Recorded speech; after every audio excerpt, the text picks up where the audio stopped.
Hey, welcome here to the Montana Sportscast podcast. I'm Paul Panisco alongside Bob Britterod. We welcome you here as we're going to talk some Frontier Conference basketball today. We have new Montana Tech women's head coach, Jeff Graham, joining us. Brother Graham, how are you? Good. How are you guys? I'm good. This is so you're sitting. Are you okay with that? I mean that's not a position you're in a whole lot. I can imagine. You guys just told me I had to, so Well, I didn't think you'd listen. How are you, Coach? hey, good, my friend. How are you? I'm good. Hey, we appreciate your time. I mean, obviously, this is a crazy time of year as a coach, as a parent, as everything else. So being able to steal you for a few minutes, we greatly appreciate it, man. No, worked out good. Worked out good. It was perfect timing. Well, actually, I'm going to start with. I want to start with the dad. I mean, you've got a young one playing in the Battle of Butte today. We've got Butte High, Butte Central coming up. As you're getting ready for that one as a father, walk us through that quickly. Yeah, we're excited to be a part of it, man. The Civic Center for the first time. We've been to CMR Great Falls crosstown game, but having the kid, kind of nerve wracking. I've been a little nervous all morning. So, but Kate, Let's and then from there, great Frontier Conference win for the Lady Digs. Going on the road and winning on the road in this conference is so key. But going to Northern, getting a big win this past weekend certainly has to give you a lot of vitality getting ready for a pair of home games this week. yeah, that was fun. It was our first conference win on the road, so that was good. The girls were pretty excited. We lost a tough one against Providence on that Thursday, so I was really happy how we bounced back and had a tough road trip with Rocky Western and Carroll on the road, and then UP and Northern. So we're glad to be at home this week. It's gonna be nice to be home. You obviously, before you took this job, I mean, you have been neck deep in the Frontier Conference your whole life. I mean, this is nothing new to you. So, uh, talk about the difference from knowing what you know from the outside as opposed to now as the head coach. How is it stepping into this Frontier Conference and trying to get games on a weekly basis? Yeah, buddy. Back in our day, we had LC and West Mini, so you're only playing each other twice. So it was a little bit different. Now we're preparing for the third time around, and like you said, it's tough, the adjustments and that you got to make, and the short turnarounds you get with the Thursday Saturday game. You don't got much prep time. You're trying to figure out how much time do I spend on the Thursday opponent, what do I spend on the Saturday opponent. A lot of those things are different, and I think we're kind of getting settled into it now. The girls feel a little bit more comfortable. I think we got a good routine with the girls. So hopefully this last third of the conference, we can get a couple more wins.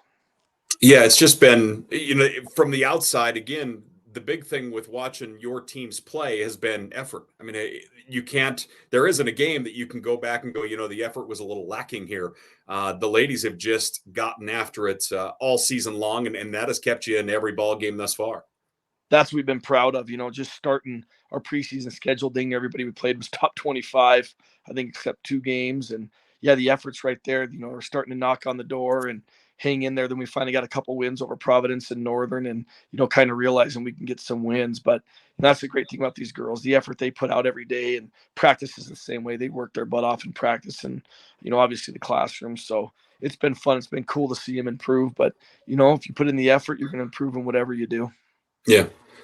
Talk about just even that process of coming into a really good group of ladies that obviously have great experience. They know a lot about tech. They know a lot about the conference. Talk about even that meshing process between you and the team, because that isn't something that's obviously going to happen over a weekend or over a week.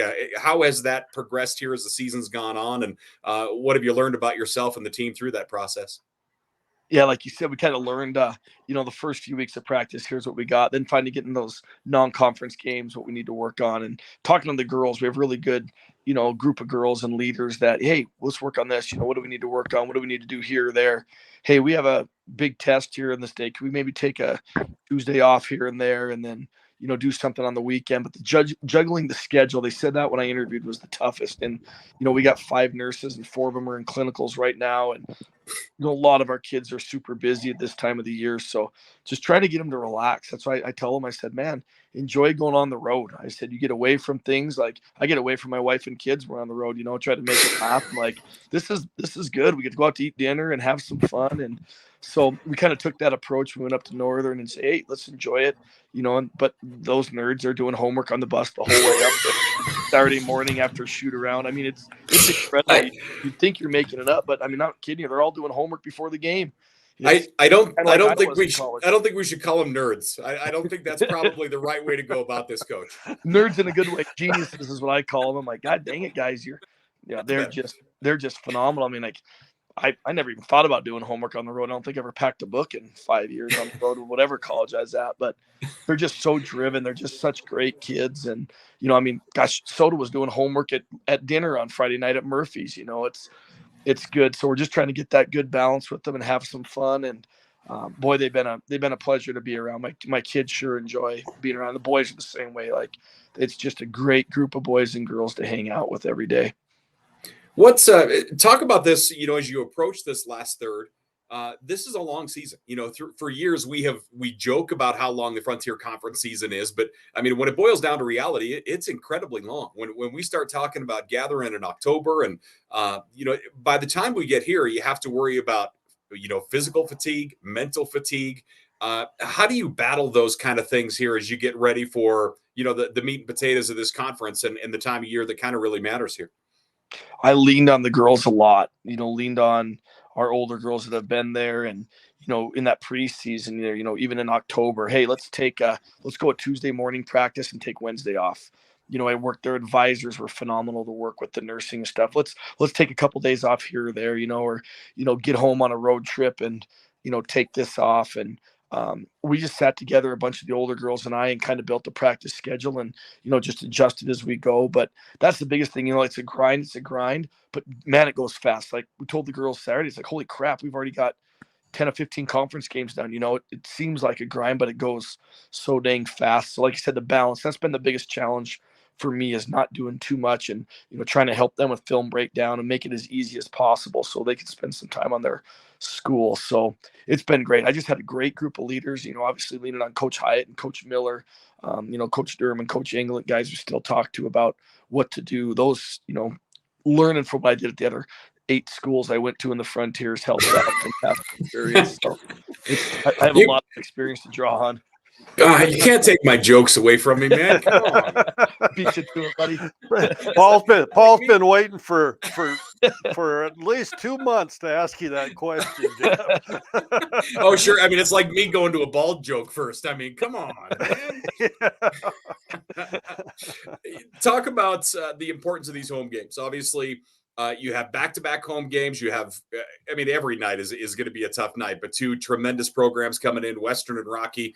They're kind of in must-win mode moving forward as well. Talk about what these games mean and start with Thursday with Western in the house here in the next few days. Yeah, kind of how the schedule falls. We've been at Western twice. We've hosted Providence twice, so getting Western here will be nice. We've played with them both times, but they're obviously still competing for that Frontier Conference championship. And, what a good team. The guards and, man, they're just deep. And the Mesa have, done a great job. But, they're kind of like us. They're a smaller team, trying to play a lot of guards, get up and down. But, man, they can score in bunches. I think Northern had a great game plan defensively against them. And then Rocky, we hung with them. We led them for, a little over 3 quarters there at Rocky. And, we played with them here for a while, but their size kind of wore on us a little bit. So, we just got to find ways to not go on those lulls. Both those games, we've had some turnovers and some lulls, and hopefully we can get out of that. But like I said, protect your home court. If we could sneak a win against a top 25 at home this week, that'd be huge for our program. That'd be something pretty cool for our program. Walk us through that as a coach. You talk about lulls, and that feels like the big one for me. You have 3 quarters, if not more, against everybody, but then there are, whether it's 2 or 4 minutes or 5-minute sections where no points are coming. There's not a whole lot of push, and that's where the hole gets started. The hole is starting to go into the ground. So the idea of having to dig yourself out of that hole as a coach, how do you address that? I mean, that seems like. It seems like something easy to talk about, but when you try and put it into reality, that has to be incredibly hard to figure out how to make that, those things stop and just continue to put the pedal on the floor. Yeah, I mean, Bob saw it firsthand. We were 1 for 12 in the 4th quarter.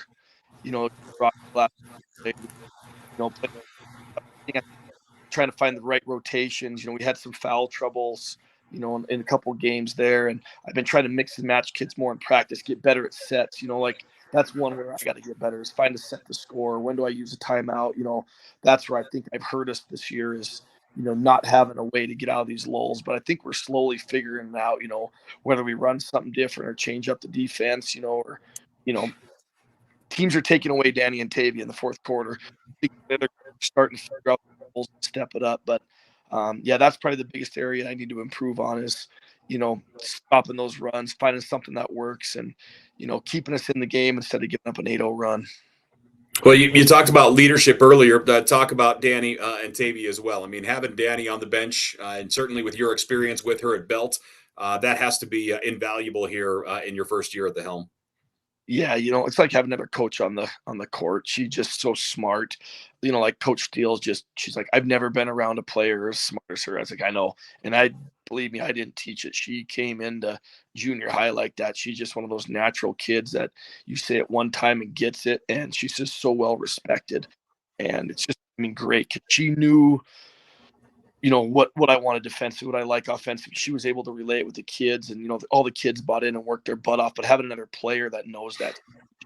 I've had a few regions, like she's having a lot of fun. She's enjoying it here, being competitive because, she was kind of ready to be done. 4 years is tough.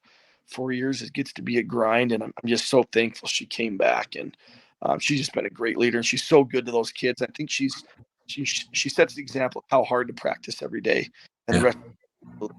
That's just something you can't teach. When I'm out recruiting now, that's talk to Coach Krasky and guys like that. You watch the Haber girls play and compete. That's the level you got to practice at to get there. And Danny definitely has that, and it's rubbed off on all the girls.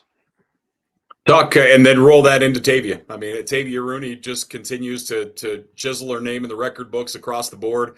Talk about where she is at this year and what she means to this program.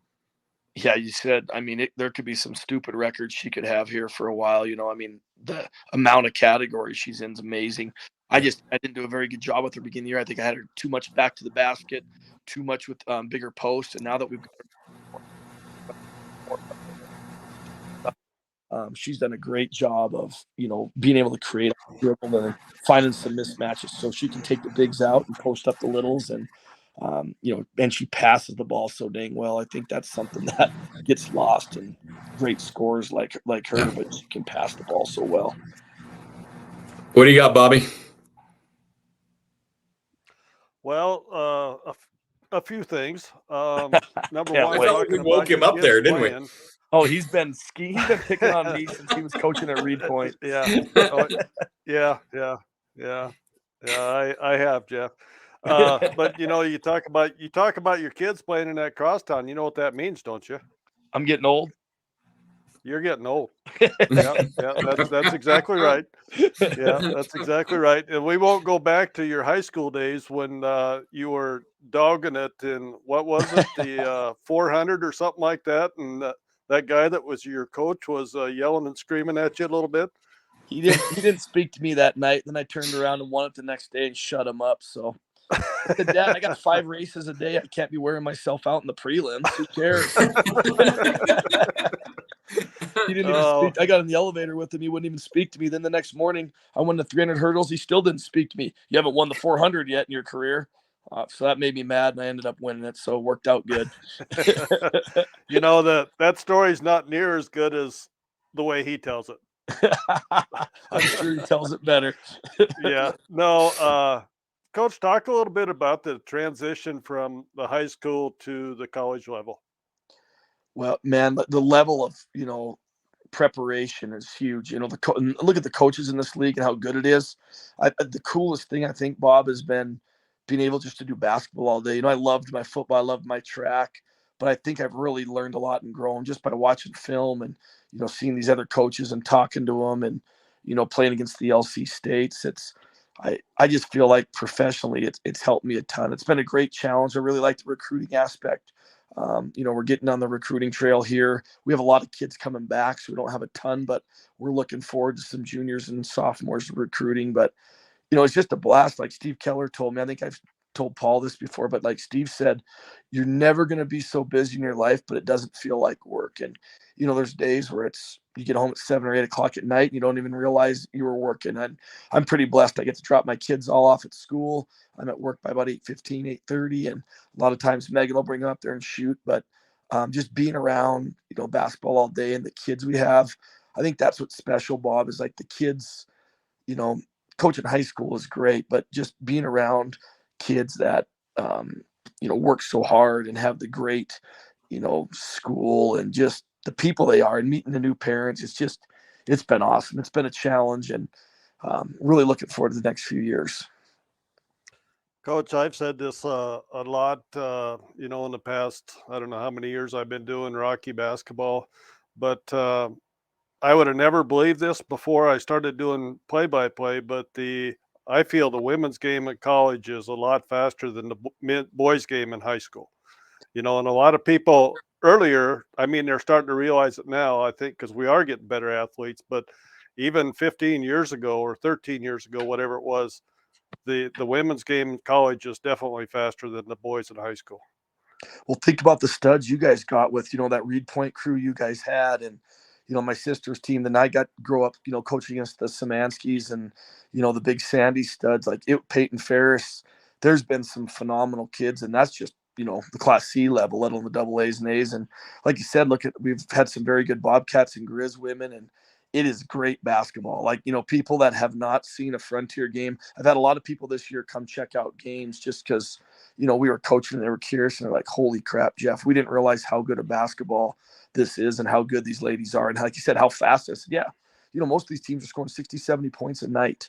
And it is dang good basketball, those kids they put on. And that's what's really cool, Bob. I think the Frontier is still really, really Montana based, which is awesome. And when I grew up, when I was little, it was, we had the men's teams and the women's teams. It was kind of, you were from that area. That's where you went, Northern, Western, Carroll, Rocky. And it's just cool how many Montana kids and good Montana kids are in the Frontier. But yeah, you're right. Until they come and see it, Bob, they don't realize how good a basketball, how fast it is. And there are some great players in this league. Let me hit you with this one there, Coach. I still think, I haven't. Go ahead, Bobby. Sorry, you were froze up. Oh. All right. Yeah, I'm froze up. Yeah, it is cold out, but no, he kind of took my chain of thought away from me. Now I forgot what I was going to ask you, but no. So I'll let Paul go to it here. I'm doing some other stuff as well, but not too. Sorry, Bobby. What I wanted to, every year it feels like every conference always has kind of an identity, the kind of what their the brand of basketball, if you will. If you were to put to label the Frontier Conference, what kind of basketball do we play in the Frontier Conference this year on the women's side, Coach? Man, I just say physically tough, just tough. It's the defenses we got in this league are great. The coaches are great. The preparation, I'd say, probably as well prepared as anybody. Our assistant coaches in this league are great, from the women to the men. But I just think the toughness and the physicality of this league it's very impressive. The athletes we got in the boys and the girls are tremendous. And, they use the term football a lot, cannibalism, with our league. And I think that's the tough thing. But I think luckily our women have great respect. We have 3 teams ranked. The men, I just don't understand how, we beat up on each other so much. We've got one ranked team. But I think if you put some other teams in this league, we've seen what happens, when other teams join. It's tough, especially in football. But just the toughness of this league and the great coaches. And it's too bad we beat up on each other. It'd be nice to have a few more teams in this league. But, the men's league, what a league to watch. There's a goddamn overtime game every week, it seems like. Yeah. And who knows who's going to beat who.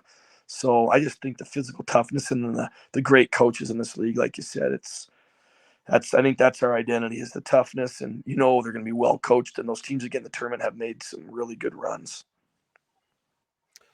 I remembered what I was going to say, Paul. Go. So, I don't watch the NBA anymore, and I haven't for years probably. But back to the college women's game, I still think that's probably the purest basketball that there is, for us old timers. You talk to your dad, Jeff, and I think he'd probably agree with me that the college women's game is definitely the purest basketball that there is right now. Yeah, you can't get my dad or those guys, Uncle Jay, to watch a NBA game, but you go watch. We were watching Iowa play the other night and watching Jace Henderson there at Nebraska, and they're still running great offenses. Like you said, it's just pure catch and shoot. The men's game there's a little more one-on-one, dribble, drive, and go. But like you said, you can still see what teams are running, and watching the Grizz run the dribble drive and the Bobcats. You can, like you said, it is great basketball, and they're so fundamentally sound. The women's game, they're just so fundamentally sound and fun to watch. But I'm like you, we watch a college game way before the NBA. Now Jace likes to watch a little Giannis and his dunks, but we prefer college first. Well, you wait till Panisco and I go one-on-one sometime. You want to see some dunking? We'll lower the rims at the KC. We're gonna let Coach Thatch referee. We're gonna have exploding hips as far as the eye can see. Yeah. Well, Jeff, thanks for coming on. We appreciate you, and I think Paul, we got Jeff on and Dreikosen, and we got the youngest and the oldest coach around There we go. in the Frontier. There we go. So Coach we're D gonna before me. Yeah, he was coaching here before I got in the league. What a good dude. I really love that guy. I do too. Yeah. We'll let you go, and thanks, and all right. Good luck Thursday. I'm not going to say anything about Saturday. Understandable. All right. Thanks, care, Coach. guys. Thanks, Jeff. Have a good day, man. Thanks, you guys too. So head coach Jeff Graham from Montana Tech and the Lady Digs. He's just been everywhere. He knows everybody in the state, doing a great job. And even coming in, it's going to be a rough year. I mean, that's just all there is to it. But it still eats at him. The loss is still just like kicking his soul. And I think he has trouble stomaching them sometimes. But it's not easy. I mean, trying to get wins in this conference is incredibly hard. We all know this to be true. And, he's getting after it. That's for sure. Well, Paul, and you got to realize, Jeff hasn't lost very much in the last several years. No. Being at Belt, it's tough pill to swallow when you're used to winning 22, 23 games a year and come out and probably the biggest difference, and I'm sure Jeff would say this too, is the competition every night, and at the high school level, you had some nights, basically you had nights off against some teams you played. Definitely not that at the college level, in the Frontier especially. So. Yeah. I mean, you had better be ready to play, and you better be ready to play for 40 minutes plus. I mean, you're just not going to hang any wins, especially against the quality of opponents as far as the student athletes go, but even more so the coaches. We've talked about that before. The level of coaching right now is just at an incredibly high pace. And yeah, you had better not fall asleep at the wheel, or else it's just going to be a tough day. I'm going to pull up the standings here for the women. Paul, see if I can blow that up a little bit so maybe we can see it.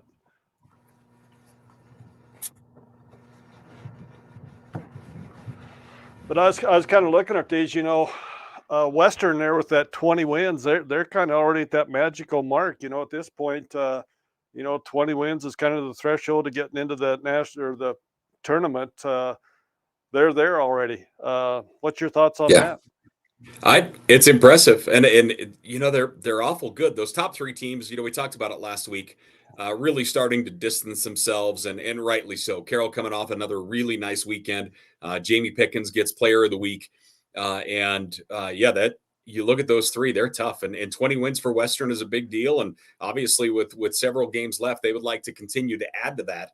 But that Western team is tough. I mean, they're a well put together team. They're a well coached team. And not surprising at all that they have already breached that 20 win mark. And Carroll, they had some tough games in preseason, but they're at the 18 win mark, and they're they don't have they're on pace. they don't have a loss to an unranked team. Every No. one of their losses have come to nationally ranked teams, and that's scary. And not only nationally ranked, but what is at the time, I think like 2 or 3 of them were top 10, if not top 5. They all their losses have come to really good opponents, and it felt like they maybe were a little beat up there, a couple of weeks ago, starting the Frontier Conference season. But boy, it feels like every team sees that kind of roller coaster of of your highs and your valleys. It feels like they are certainly back on the rise, and they're playing really, really well. Yeah, and I think it's going to be important because what we have 5 teams last year, I believe, got into the national tournament. Sounds right. I believe Yeah. 5 out of the 6, and no, I don't think that we're going to see that, but I do think that Rocky's kind of on the bubble. I think with the 15 wins, they're going to make that 20 win mark. That could be tough. They have to go to Western. They have to go to Carroll yet and play. Yeah.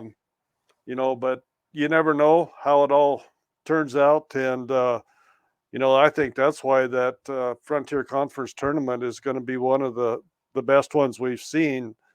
Not just because it's under one roof again, but I think it could be one of the best tournaments we see on the women's side, especially in years.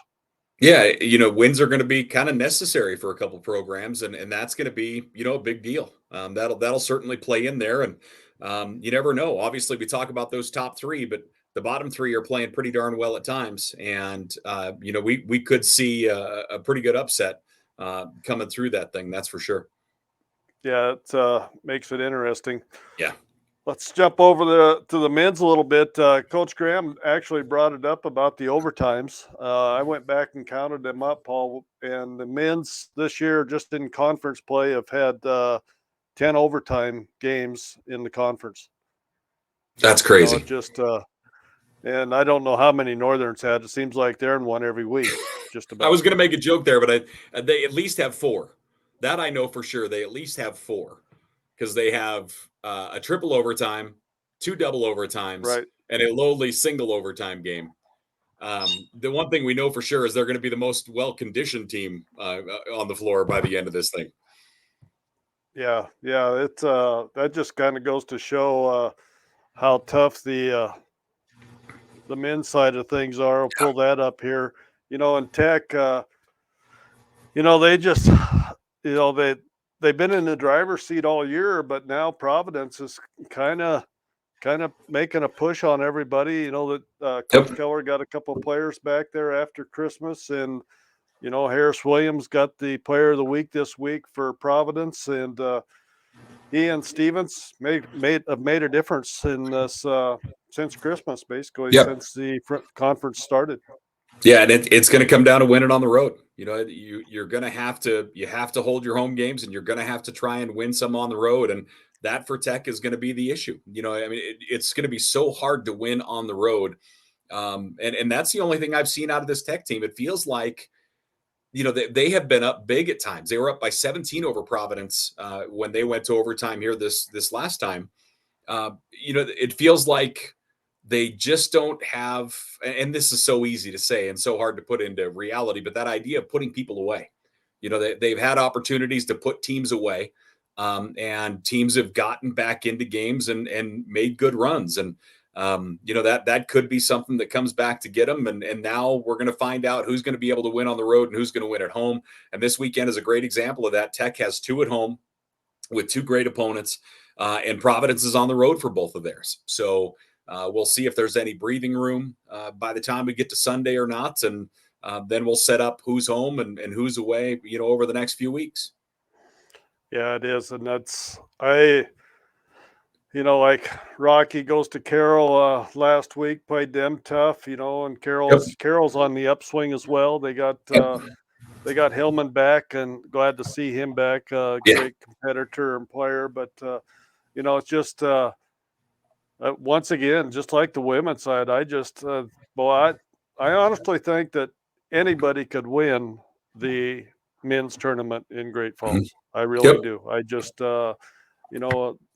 even Western Rocky at 3-7. I think if they got on a roll at the tournament, that tournament starts, they got a chance. Not even that. I feel like if we ran conference 10 times, we would have different conference winners in the bulk of those. The parity on the men's side this year is just incredible to me, and it's just kind of insane to see how good every team is. And you look at, like I say, a 3-7 Western team, a 3-7 Rocky team. Those are really good basketball programs. Those are teams that can knock off a lot of teams in this country. And right now they're at the bottom of this pile, and I just don't expect them to stay there. But then the other side, you're like, well, Carroll's 5-5, Northern's 5-5.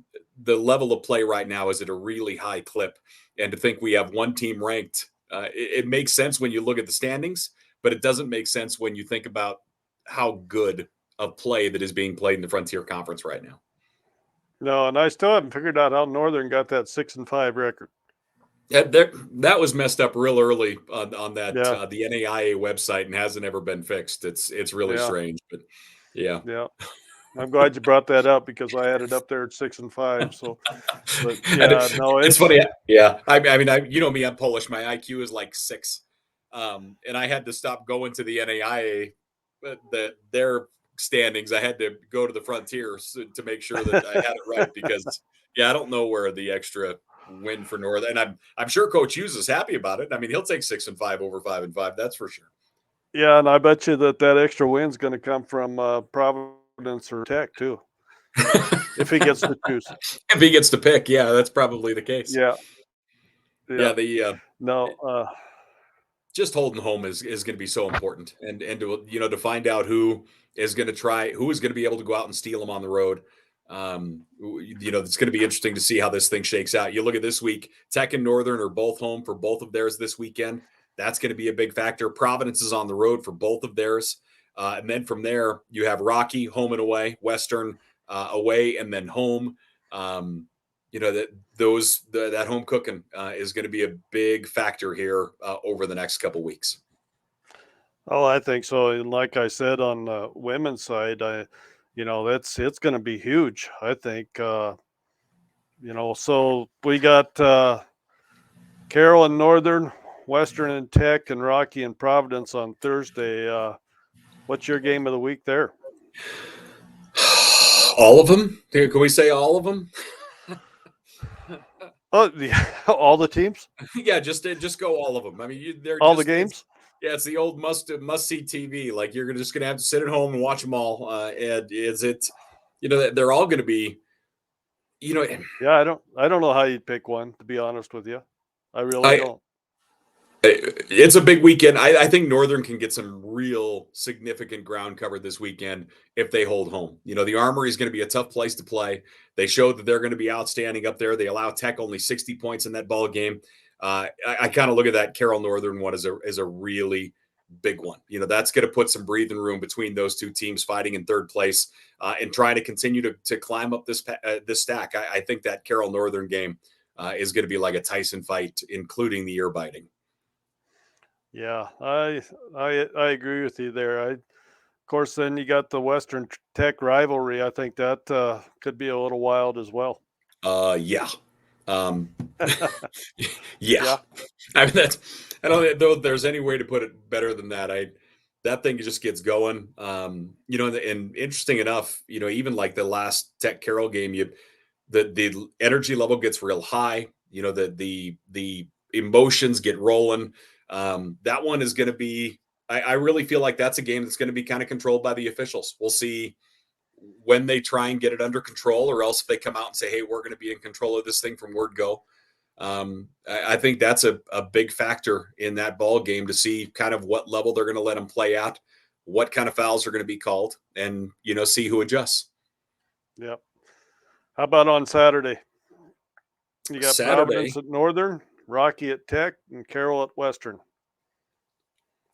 I'm not. I think, in my opinion, I think all eyes point to Northern. I think the Armory is the place to be this weekend. I think that Carroll game's huge on Thursday, and I think the Providence game is huge on Saturday. Yeah, I think so. I think this is a big weekend for Northern. I think it's a big weekend for possibly Tech because they host both. And I think both teams need them. But I think, yeah, the big ones, as far as the conference standings go for me, both games are in the Armory. Yeah, I'd agree with you there. So, I don't all like us right, agreeing. Doesn't feel right. well, we'll figure something out. We'll see if Coach Dreikosen is here. If he's hiding on us, I don't see no picture. He's got his mic shut off. You there, Coach? That's just called quality. I'm here, man. Hello, You're there, Coach. huh? Yeah, I got a face for radio. I see. Look, Okay. you say that to us too, Coach. That's laughable. Yeah, well, I kind of got a funky setup. That's why I asked you. I got a little funky setup in here, and this is more of a monitor on a laptop, and then the laptop's way over on the side. So, but you don't need to see me, but I need to see you guys. Well, it's good to hear your voice anyway, Coach. It's been a while, my friend. Yeah. Well, I appreciate you guys having me on, and appreciate all you guys do for college athletics, in the area. It's pretty incredible what you two do for it. So thanks a lot. Well, we were kind of jokingly talking about it earlier. We have the quote unquote greenest coach in the Frontier Conference to start us off, and you're our old boy in the conference. Does it feel that way to you that you've been in the conference that long, Coach? Yeah, well, when you've lost 6 straight before Saturday night, it feels an awful long time. But no, I mean, it's just, it's a great place. I'm very blessed to be at a great school, and I've had a supportive administration, and Billings and Rocky Mountain College have been great to me. So, just take it day by day, season by season, game by game. The one thing I would like, and I keep spouting about it this year, and I would like either you to dispel me or back me up in this, but this year feels like in all my years in the Frontier Conference on the men's side, this feels like the absolute most the most level playing field I think I've ever seen. The parity in the men's side right now is just off the charts. I mean, where are your feelings about that, and if you have a counter argument to that? Yeah, no, I mean, I think there is a lot of parity. I heard you guys talking earlier about the number of overtimes and close games and so on. So I think it's definitely a lot of parity.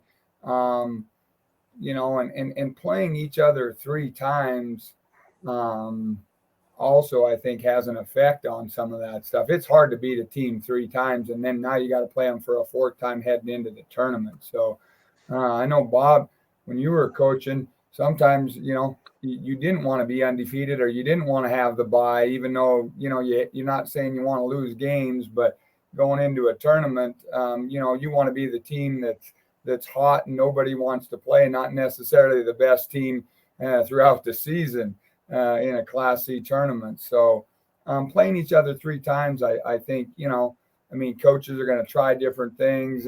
Players are going to be like, hey, if we lost to them last time, we're going to go back and try to beat them this time. And things happen. The game of basketball is about runs and who's playing well at the right time. And I think that has something to do with it. But I think I would definitely agree with you, Paul, that the league in the men's side has a ton of parity.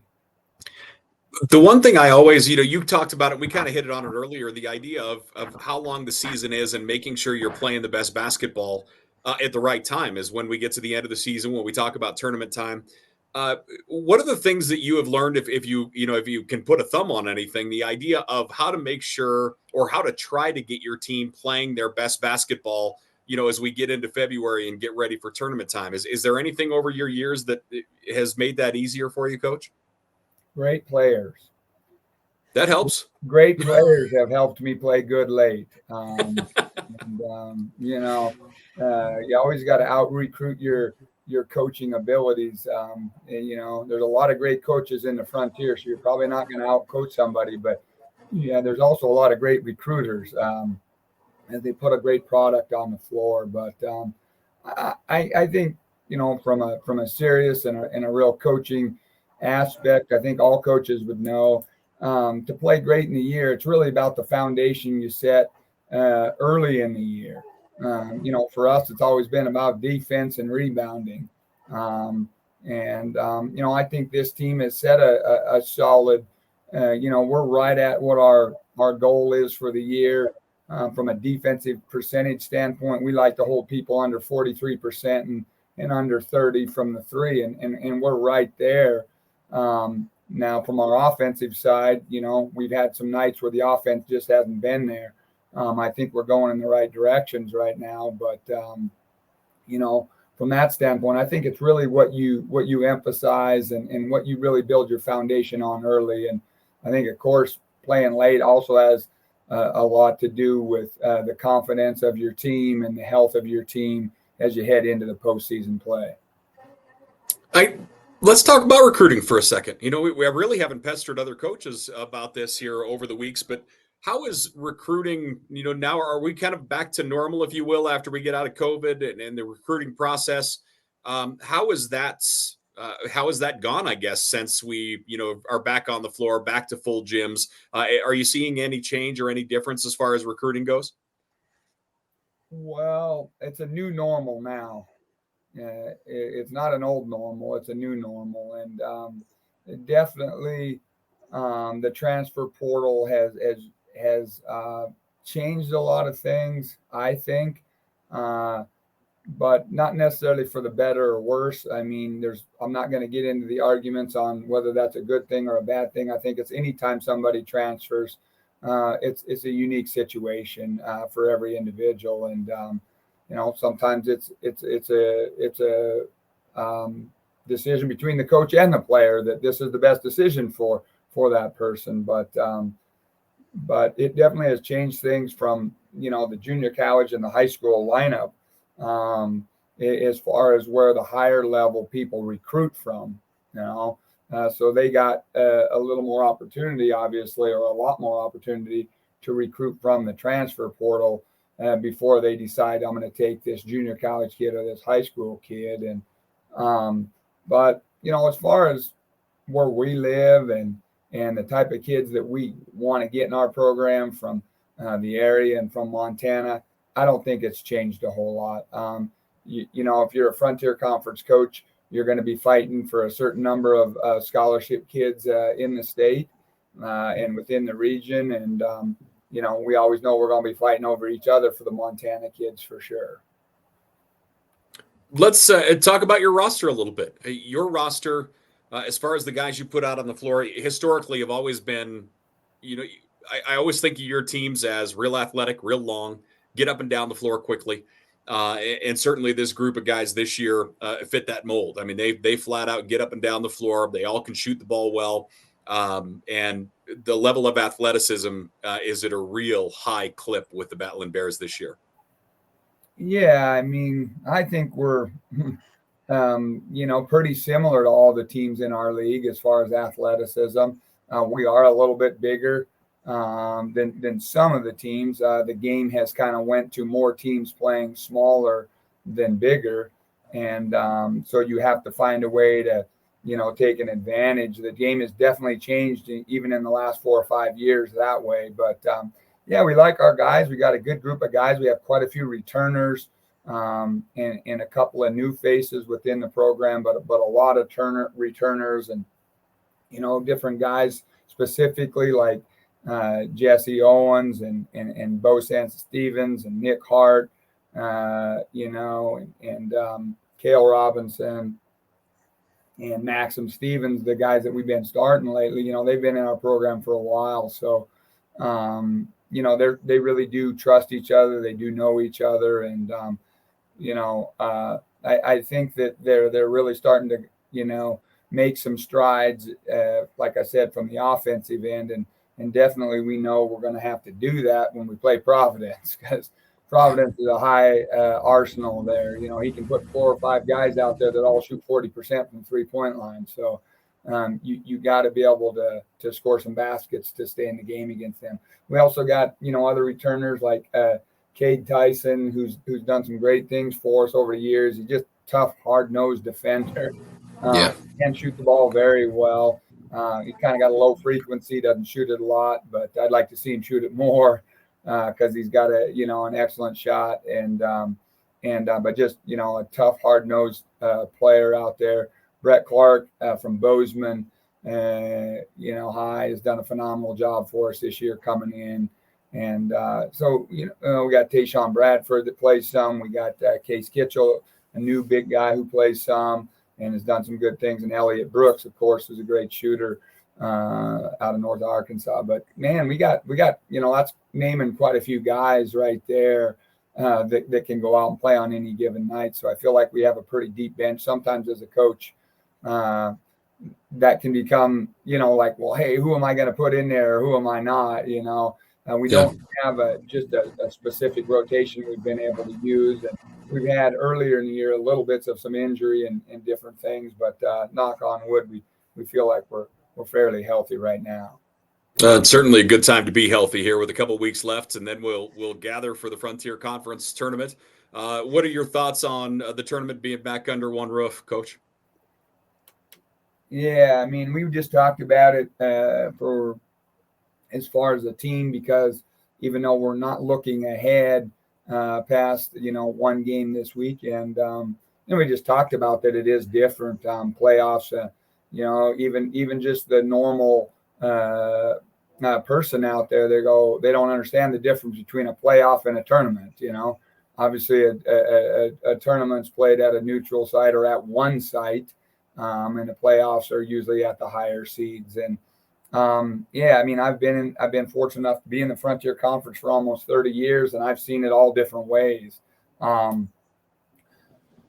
guess the greatest thing Bob would know is that we've won the conference tournament both ways.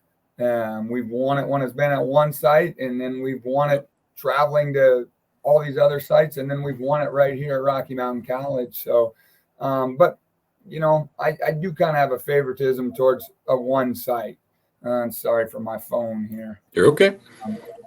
Of course, you're going to get a call. And,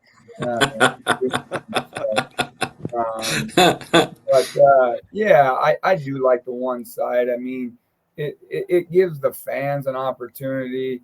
I know with everything in athletics, it comes down to money, but I do like the chance that, and even the kids, so on, can see the different teams playing against each other and so on, and having the women there too, and so on. So I do think that that's pretty cool. Obviously, like last year with Wes's team winning the conference here, that was a pretty neat deal, a huge crowd over at Carroll for the Tech Carroll game in the championship game. But I think it's going to be another great thing. Looking forward to it, and I hope we can continue on with it. Go ahead, Bobby. Well, Coach, kind of back to that tournament. I think the last time we had it under one roof was at the MAC there in Butte, and that we had LC and West Mini in the conference at that time. Paul and I have talked about this a lot. A lot of times they ended up playing in the championship game, and of course there was nobody there to watch that game. And in today's league, with all the Montana schools, I think we're going to have great attendance at that tournament. I hope we do anyway. And with all the Montana schools, and there are a lot of Montana kids in the Frontier Conference anymore. Yeah, no, you're exactly right. And man, yeah, I remember one of I don't know if it was the last tournament there or not, but that was a brutal bunch there at the MAC Center. I remember we lost the last two games in the regular season, and all I had to do was win one to win the outright conference, and just a couple bad shooting nights and lose close games, and then we have to go right back and that was against LC Westminster, who were predominantly always two of the best teams. And then we had to go right back in the tournament and face them both in the first two rounds. We had to beat one of them I think we beat Westminster in the first round, and then lost on a last second. We had a last second shot to win it against Lewis Clark State. But that was a year where I thought 4 teams out of the Frontier Conference should have been at the national tournament. Yeah, and we kind of talked a little bit about that. You may have heard us. We were talking about standings, and it just doesn't seem right that we only have one men's team in the top 25 as good a basketball as the Frontier is. Yeah, and I think I think that will change. Hopefully, by the time it's all said and done, just with the ARC rating and different things. Again, like you said, it's so much parity and where teams are again playing each other. I mean, that just doesn't get taken into consideration in many raters, except for our own rater. It's like, okay, yeah, you got a bunch of teams 5-5 and 3-7, and and a couple teams at the top. Well, yeah, but those losses are to each other, not to but Yeah. it is what it is. And I always feel like, what, there's been a few years in my 30 years that whether it would be maybe 1 year you didn't know if you were going to get in and you did, or whether it be 1 year when you're just like, man, I really thought we deserved to be there. And across the country, there's other coaches like that. You just got to, just like in a game, you don't want to leave it up to the officials at the end. And that's nothing bad against officials, but you're going to make mistakes and things are going to happen, and you got to take care of your business. And I always feel like, whether it's in the same way in a tournament, if it's a conference tournament at the Four Seasons or if it's at the host sites, best team's going to end up winning when it's all said and done. All right, Coach. Well, appreciate you coming on, taking time out of your day, and it's always good talking to you, of course. And Indeed. my old saying, we only need one more point. You kind of gone to this 10-point rule, but I'm going to stick with my 1 point. Yeah, I hear you there. Yeah, just that's Bengals, right? Yeah. But,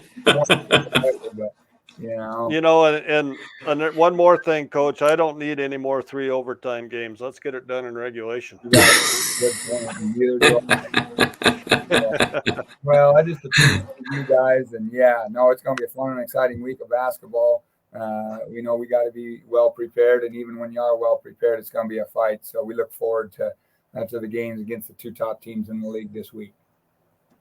All right, thanks for coming on, Coach. Thanks, Coach. Always appreciate your time, man. Yep, thank you guys. Appreciate it. Take care. Yep. I think anybody who knows him has to love him. I think that's all there is to it. But the interaction, my favorite thing about Coach Dreikosen is always his interaction with the hyper hooligans, which is basically the football team and everybody else. Their back and forth on the court is some of my favorite stuff in the world, because Coach Dreikosen has as much fun with them as that they do with him. I think the players think they're getting under his skin or something, and it's so far removed from that, it's not even funny. It's the back and forth is so fun. And if people are going to be around for that this weekend, watch it. It is incredibly worth your time. And he is like the bulk of our coach, like all of our coaches, I should say, just the class of our conference, and just as good a guy as you're going to find. Yeah, I think we don't know how fortunate we are to have the coaches that we do in the Frontier Conference, and once again, Paul, for them to take time out of their days. Especially when we get down towards the end of the season, where that short turnaround. It is a short turnaround. They're on the road on Saturday night. They get home at 1-2 o'clock in the morning, and got to prepare for another game and be on the road Wednesday, and it makes it tough. And I truly appreciate all the coaches coming on here and chatting with us. Well, yeah, and they they don't have any reason to, and all of them have been nothing but gracious to. So it's been incredibly good of them to take their time to talk to us and talk about the Frontier, and just get ready for another crazy weekend. All right, one more thing. All right. The women's side. Game of the week. Game of the night. Thursday. Let's see. So we kind of ran through what we thought was kind of the tough one, on the men's side. Carroll women, they have a tough weekend. They're at Northern, they're at Western. We'll see if they're able to keep up the level of play that they're at. You look at Western is at Tech on Thursday. They're home for Carroll on Saturday. Rocky is home for Providence. Then they're on the road at Tech. Providence is on the road for both. Again, that's a tough draw, boy. They're at Rocky, and then from there they're at Northern. Tech is home for 2 on the women's side, Western and Rocky, and then Northern is home for Carroll and Providence. Game of the week on Thursday. I think I'm kind of leaning towards maybe Rocky Providence. I feel like Carroll, we've talked about it before. I think Carroll has Northern's number pretty well lately. Yeah. Yeah. Western and Tech, maybe that's the other one. Tech, and that's kind of the opposite of that. No matter how good a teams Western has had, and Tech has always ran them really well. So that might be those might be kind of the coin flip for me. And maybe I'll call favoritism and say Western Tech. How about that? Well, I'm gonna go with Western and Tech for the Thursday game. I think that'll be on the women's side, and Saturday, I don't think there's any question there. It's Carroll and Western on Saturday. So yep, period. That's a big one. Yeah. And not only for ties and things like that's a big one. We'll see how that one shakes out. Who do you Paul, need? When you look at those. So let me hit you with one more before we're out of here. When you look at those 3, when you look at the top 3 teams, or even all of them, who needs this weekend more than the others? And the idea of winning a pair, who needs this weekend?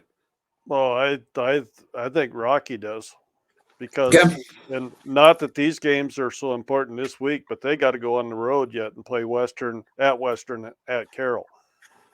So they can't afford to drop one of these games this weekend, I don't think. Okay. On the women's side. I think this weekend is make or break for Rocky. As far as getting that 20 win mark, or staying in the polls, I guess, or staying in the ratings. Mm-hmm. But I definitely think on the women's side it's Rocky. Okay. On the men's side, boy, I think you're gonna have to go with Northern on the men. I think. Okay. I think it's you mentioned it earlier. I think for Northern, I think their men. I think it's a huge weekend for them. They're at home for both games. Play the 2 top teams in the conference. When you beat the top team and you're number 3, well, it makes a big difference. Yep. So I'd have to go with Northern on the men. Okay. Yeah. How about you? It's funny. I can make an argument for Tech, Providence, and Northern. Tech is home for both areas. They need both of those wins. And then you look at Providence. Providence on the road for both. They're tied for first again with Tech. Boy, that old adage of win at home and split on the road. Splitting on the road would be nice, but boy, you're looking at a good Rocky program. You're looking at a great Northern program. If Providence comes out of that weekend 0-2, that's tough. If you're 1-1, you're good. If you're able to steal both on the road, then you're steamrolling. But yeah, that's going to be, it's pretty easy to make an argument for both of those as well. So this is a big weekend for those 3 on the other side. And then the same goes for Carroll. They're on the road for 2. If Carroll's men, if they split on the road, you're okay. If you're able to steal a couple, look at you go. But that's another one, boy. If you go 0-2 on the road, which is real easy to do in this conference, boy, that puts you in a tough spot moving forward. Yeah. I will say one thing about Providence. This will be the 5th game they played in Rocky in that gym this year, because they came down and played at Christmas. Yeah. Or the before Christmas. So they had 2 games there. So it'll be the 4th game. 4th game that they played in Rocky. So almost as many games as Rocky has. Yeah, their second home gym. Yeah. And that makes a difference. There's none of these gyms in the Frontier Conference that are easy to go to and play in. No, not at all. It's just there's a lot of it's mental. I mean, it's just the way it is. But Well, and especially as we get close down to the wire. I mean, gyms are going to be packed. Our place was packed for the Providence game. I can imagine you guys have been that way all year, and we're going to see the gyms are going to be more full and more full each and every weekend as we go to these final 3. Yeah, I couldn't say about last Saturday because I stayed home and played in the snow. Tried to Oh, I forgot. You put Stutz to work. fight this. Yep, Stutz had to do the game. I didn't think I could get through the snowdrift getting to the railroad tracks. So That sounds like an excuse to me. yeah, it You had was. a It date with was. red wine is what that came down to. Well, there's I may have started 5-10 minutes early that day. I don't know. Well, Paul, thanks again, and once Thanks, again, Bobby. want to thank our coaches. Yep. And I didn't really think about it until right before we went on the air that we had the young and the old on there. That's awesome. But that was kind of cool. So Yeah, that's awesome. I'll let you wrap us up. Yeah, again, our thanks to Coach Jeff Graham and Bill Dreikosen as we wrap up the Montana Sportscast podcast here today. For Bob Ritterod, I'm Paul Panisco. And until next time, take care. And I'd like to thank our guests that come on the show and talk about Montana high school sports. Without them, this show would not be possible. And once again, if you like this podcast, please click on the subscribe button below to get alerts when we have up a new podcast.